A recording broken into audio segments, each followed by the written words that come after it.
فرضیت کے حوالے سے تو خوبصورت پیرائے میں حضرت نے بات فرمائی، کچھ فضیلت کے حوالے سے مجھے قرآن اور حدیث بتائیے کہ قرآن اور حدیث میں نماز کی فضیلت کے اعتبار سے کیا ہمیں ملتا ہے؟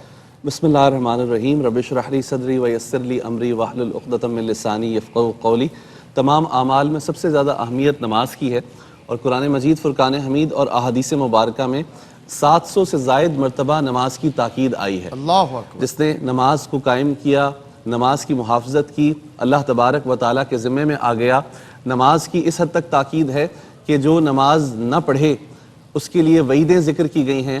قرآن مجید فرقان حمید میں آیت مبارکہ ہے ما سلککم فی سقر، کہ جہنم میں جانے والوں سے پوچھا جائے گا کہ جہنم میں کیوں لے جایا جا رہا ہے، تو کہیں گے قالوا لم نکو من المصلین، کہ ہم نماز ادا کرنے والے نہیں تھے۔ اس سے بڑی اور کیا وعید ہوگی کہ نماز کی ادائیگی نہ کرنے پر اللہ تبارک و تعالیٰ کی ناراضگی لازم آتی ہے، اور یہ عمل جہنم میں لے جانے والا عمل ہے۔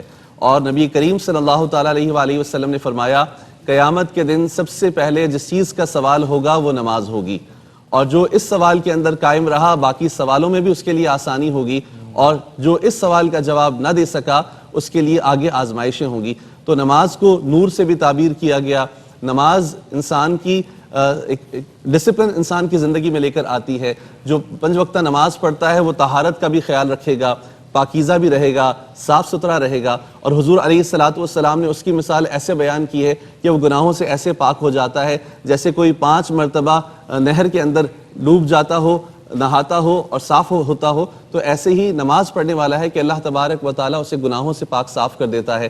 نماز کی مختلف حالتیں ہیں، قرآن مجید فرقان حمید میں بیان کی گئیں۔ قیام کی حالت، رکوع کی حالت، سجود کی حالت، اللہ تبارک و تعالیٰ کو بندے کی یہ تمام حالتیں بہت پسند ہیں، اور خاص طور پر مسلم شریف میں روایت موجود ہے، رسول کریم صلی اللہ علیہ وسلم نے فرمایا جب نمازی سجدے کی حالت میں ہوتا ہے تو وہ رب عز و جل کے سب سے زیادہ قریب ہوتا ہے۔ بے شک، کہ یہ ناک عام طور پہ ہم عرف میں کہتے ہیں نا کہ کوئی بچوں نے اگر غلط کام کر دیا تو ہم کہتے ہیں تم نے ناک ہماری کٹوا دی، یا کوئی بہت مغرور ہوتا ہے تو کہتا ہے کہ ناک پر مکھی نہیں بیٹھنے دیتا، اس کی ناک بہت ہے۔ تو ناک کو ہم عزت کی علامت سمجھتے ہیں۔ دیکھیں جب انسان ناک رب کی بارگاہ میں رگڑ رہا ہوتا ہے، تذلل اور عاجزی کا اظہار کرتا ہے، تو رب کی بارگاہ میں وہ قرب حاصل کر لیتا ہے۔ اور پھر بخاری شریف کی روایت ہے، رسول کریم صلی اللہ علیہ وآلہ وسلم نے فرمایا کہ فَإِنَّهُ يُنَاجِي رَبَّهُ، کہ نماز پڑھنے والا ایسا ہے کہ جیسے اپنے رب سے سرگوشیاں کر رہا ہو۔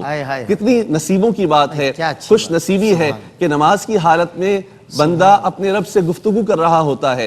دنیا میں اگر کوئی علاقے میں کوئی صاحب منصب ہو، ہمیں اپنے پاس بلائے، ہم اس کے پاس جائیں، اس سے بات کرنے میں خوشی محسوس کرتے ہیں، لوگوں کو بتاتے ہیں۔ ہمیں سوچنا چاہیے کہ رب عز و جل نے ہمیں یہ جو نمازوں کا تحفہ دیا ہے، ہم دن میں 5 مرتبہ فرض کی ادائیگی میں، اور پھر اگر نوافل کی طرف جائیں تو مختلف مواقع پر رب کی بارگاہ میں حاضر ہو کر رب سے ہم کلامی کا شرف حاصل کر سکتے ہیں۔ تو اس لیے نمازوں کی محافظت بے حد ضروری ہے، اسی میں انسان کی دنیا اور آخرت کی بھلائی ہے۔ بہت خوب ڈاکٹر صاحب، ماشاءاللہ۔